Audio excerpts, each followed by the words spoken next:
Hello friends, ओम श्री गणेशाय नमः। जय श्री कृष्ण। आप सभी का स्वागत है आपके अपने यूट्यूब चैनल पर। फ्रेंड्स, आज हम आपको इस वीडियो में बताने जा रहे हैं वैशाख मास की बुद्ध पूर्णिमा का शुभ मुहूर्त, पूजा विधि, व्रत कथा, महत्व और उपायों के बारे में।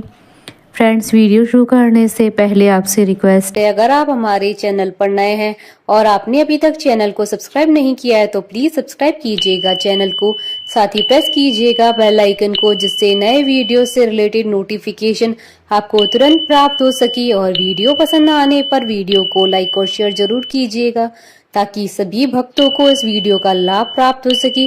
और कमेंट बॉक्स में जय श्री कृष्ण जरूर लिखिएगा। हिंदू धर्म में पूर्णिमा तिथि को अत्यधिक शुभ तिथि माना गया है। वैशाख मास की पूर्णिमा को बुद्ध पूर्णिमा भी कहते हैं। मान्यताओं के अनुसार इस दिन भगवान गौतम बुद्ध का जन्म हुआ था और इसी दिन बोध गया में उन्होंने बुद्धत्व की प्राप्ति की थी। शास्त्रों के अनुसार बुद्ध पूर्णिमा के दिन नदियों और पवित्र सरोवरों में स्नान के बाद दान पुण्य करना पुण्यकारी होता है। बुद्ध पूर्णिमा के दिन किया गया दान बहुत लाभकारी होता है। कहा जाता है कि वैशाख महीने की पूर्णिमा के दिन भगवान बुद्ध का जन्म हुआ था और महात्मा बुद्ध श्री हरि विष्णु के 9वें अवतार हैं। बुद्ध पूर्णिमा को हिंदुओं के अलावा बौद्ध धर्म के लोग बौद्ध जयंती के रूप में मनाते हैं।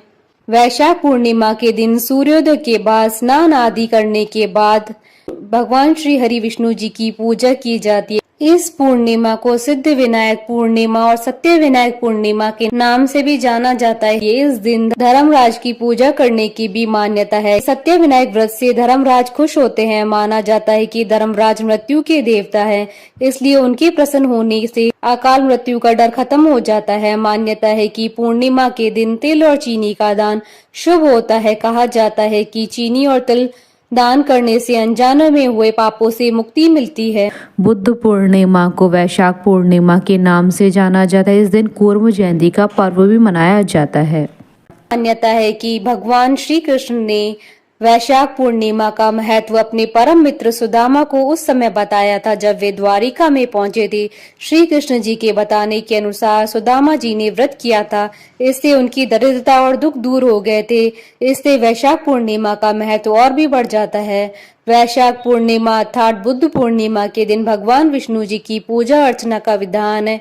इस दिन भगवान विष्णु की पूजा करने से सभी मनोकामनाओं की पूर्ति होती है। इस दिन व्रत करने से सुख समृद्धि में वृद्धि होती है। हिंदू धर्म में पूजा पाठ को लेकर कुछ विशेष नियम बताए गए हैं, जिनका पालन न करने पर भक्तों को ईश्वर की कृपा प्राप्त नहीं होती है। तो फ्रेंड्स, आइए जानते हैं बुद्ध पूर्णिमा के दिन ईश्वर की आराधना करते समय व्यक्ति को क्या कार्य नहीं करने चाहिए और क्या कार्य करने चाहिए। बुद्ध पूर्णिमा के दिन मांस मदिरा का सेवन न करें, घर में किसी तरह का कोई कलह न करें, किसी को अपशब्द कहने से बचें, आज के दिन झूठ बोलने से बचें।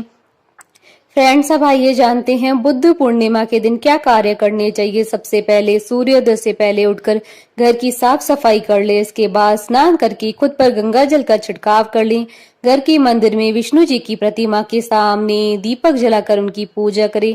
घर के मुख्य द्वार पर हल्दी, रोली या कुमकुम से स्वास्तिक बनाकर वहां गंगा जल छिड़क दें। पूजा करने के बाद गरीबों को भोजन करवाकर उन्हें कपड़े दान करें। अगर आपके घर में कोई पक्षी है तो उसे बुद्ध पूर्णिमा के दिन आजाद कर दें। इसके बाद शाम को चंद्रमा को जल अर्पित करें। फ्रेंड्स, अब आइए जानते हैं वैशाख पूर्णिमा, बुद्ध पूर्णिमा और कूर्म जयंती की शुभ मुहूर्त के बारे में। हिंदू पंचांग के अनुसार साल 2025 में कूर्म जयंती, वैशाख पूर्णिमा और बुद्ध पूर्णिमा का व्रत 12 मई 2025 सोमवार के दिन है। वैशाख शुक्ल पूर्णिमा तिथि प्रारंभ होगी 11 मई 2025 को रात्रि 8:01 पर और वैशाख शुक्ल पूर्णिमा तिथि का समापन होगा 12 मई 2025 को रात्रि 10:25 पर। कूर्म जयंती की पूजा का शुभ मुहूर्त रहेगा शाम 4:21 से शाम 7:03 तक। कुल अवधि 2 घंटे 42 मिनट है। चंद्रोदय का समय रहेगा शाम 6:57 पर और ब्रह्म मुहूर्त रहेगा सुबह 4:08 से सुबह 4:50 तक और अभिजीत मुहूर्त रहेगा सुबह 11:51 से दोपहर 12:45 तक और विजय मुहूर्त रहेगा दोपहर 2:33 से दोपहर 3:27 तक और गोधूली मुहूर्त रहेगा शाम 7:02 से शाम 7:23 तक और अमृतकाल का मुहूर्त रहेगा रात्रि 11:18 से अगले दिन सुबह 1:05 तक और रवि योग रहेगा सुबह 5:32 से सुबह 6:17 तक।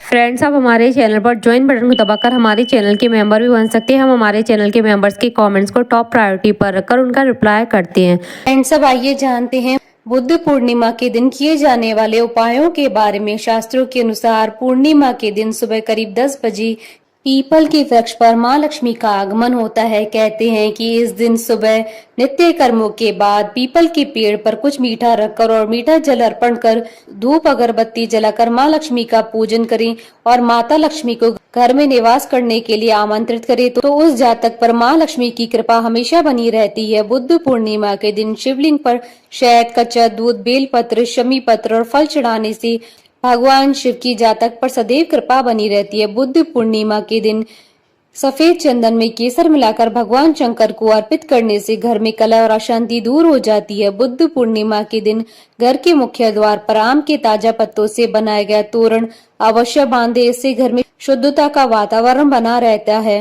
फ्रेंड्स, अब आइए आरंभ करें बुद्ध पूर्णिमा की कथा। एक दिन सिद्धार्थ बगीचे में घूमने के लिए घर से निकले। कड़ा पहरा होने पर भी पता नहीं कैसे कुछ लोग मुर्दे को उठाकर ले जाते हुए दिखाई दिए। मुर्दा कपड़े में लिपटा और डोरियों से बंधा था। मरने वाले के संबंधी जोर जोर से रो रहे थे और उसकी पत्नी छाती पीट पीट कर रो रही थी।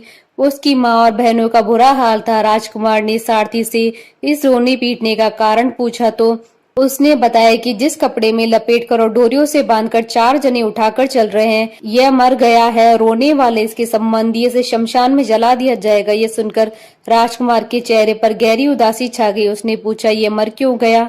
सारथी ने कहा, एक न एक दिन सभी को मरना है। मौत से आज तक कौन बच पाया है? राजकुमार ने सारथी को रथ लौटाने की आज्ञा दी। राजा ने आज भी सारथी से जल्दी लौट आने का कारण पूछा। सारथी ने सारी बात बता दी। राजा ने पहरा और भी बढ़ा दिया।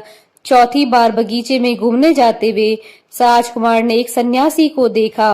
उसने गेरुआ वस्त्र पहने हुए था। उसका चेहरा तेज से दमक रहा था। वह आनंद में मग्न चला जा रहा था। राजकुमार ने सारथी से पूछा, ये कौन जा रहा है? उसने बताया कि यह सन्यासी। इसने सबसे नाता तोड़कर भगवान से नाता जोड़ लिया। उस दिन सिद्धार्थ ने बगीचे की सैर की। वह राजमहल में लौटकर सोचने लगा, बुढ़ापा, बीमारी और मौत, इन सब से छुटकारा कैसे मिल सकता है? दुखों से बचने का क्या उपाय है? मुझे क्या करना चाहिए? मैं भी उस आनंद मग्न सन्यासी की तरह क्यों न बनूं? इन्हीं दिनों सिद्धार्थ की पत्नी यशोधरा ने एक पुत्र को जन्म दिया। राजा शुद्धोधन को जो ही पता लगा कि उसके पुत्र के पुत्र उत्पन्न हुआ है तो उन्होंने बहुत दान पुण्य किया। बालक का नाम रखा राहुल। कुछ दिन बाद रात के समय सिद्धार्थ चुपचाप उठ खड़ा हुआ। द्वार पर जाकर उसने पहरेदार से पूछा, कौन है? पहरेदार ने कहा, मैं छंदक हूँ। सिद्धार्थ ने कहा, एक घोड़ा तैयार करके लाओ। जो आज्ञा कहकर छंदक चला गया। सिद्धार्थ ने सोचा कि सदा के लिए राजमहल को छोड़ने से पहले एक बार अपने बेटे का मुंह देख लूं। वे यशोधरा के पलंग के पास जा खड़े हुए। शिशु को साथ लिए यशोधरा महल में सोई हुई थी। सिद्धार्थ ने सोचा कि अगर मैं यशोधरा के हाथ को हटाकर पुत्र का मुंह देखने का प्रयत्न करूंगा तो वह जाग जाएगी, इसलिए अभी पुत्र का मुंह नहीं देखूंगा। जब ज्ञानवान हो जाऊंगा तब आकर देखूंगा। छंदक एक सुंदर घोड़े को पीठ पर साज सजाकर लौट आया। इस घोड़े का नाम था कंथक। सिद्धार्थ महल से उतरकर घोड़े पर सवार हुआ। यह घोड़ा एकदम सफेद था। छंदक घोड़े के पीछे पीछे चला। वे आधी रात के समय नगर के बाहर निकल गए। वे रात ही रात में अपनी और अपने मामा की राजधानी को लांग गए। फिर रामग्राम को पीछे छोड़ अनिमा नदी के तट पर जा पहुंचे। नदी को पार कर रेतीले तट पर खड़े होकर सिद्धार्थ ने छंदक से कहा, छंदक, तू मेरे इन गहनों और इस घोड़े को लेकर वापस लौट जा। मैं अब सन्यासी बनूंगा। छंदक ने कहा, मैं भी सन्यासी बनूंगा। सिद्धार्थ ने उसे सन्यासी बनने से रोका और वापस लौट जाने को कहा। फिर सिद्धार्थ ने अपनी तलवार से अपने सिर के लंबे बालों को काट डाला। सन्यासी के वेश में सिद्धार्थ ने राजगृह में प्रवेश किया। तत्पश्चात वे भिक्षा मांगने नगर में निकले। इस सुंदर युवक सन्यासी के नगर में आने की खबर राजा को मिली। राजा सन्यासी युवक के पास गया। राजा ने उसकी मनचाही वस्तु मांगने को कहा। इस युवा सन्यासी ने उत्तर दिया, महाराज, मुझे न तो किसी चीज की इच्छा है और न ही संसार के भोगों की। मेरे महलों में यह सब कुछ था। मैं तो परम ज्ञान प्राप्त करने के लिए घर से निकला हूँ। राजा ने कहा, आपका पक्का निश्चय देखकर लगता है कि आप अवश्य सफलता पाएंगे। बस मेरी एक ही प्रार्थना है कि जब आपको परम ज्ञान मिल जाए तो सबसे पहले हमारे राज्य में आना। सच्चा ज्ञान पाने के लिए यह भिक्षु बना युवक बहुत दिन इधर उधर भटकता रहा। फिर और बैल में पहुंचकर कठिन तपस्या करने लगा। कौंडिन्य आदि 5 लोग भी भिक्षु बनकर उसके साथ और बैल में रहने लगे। कठिन तपस्या करते हुए उसने खाना पीना भी छोड़ दिया। उसका सुंदर शरीर काला पड़ गया। अब उसमें महापुरुषों जैसा कोई लक्षण दिखाई नहीं देता था।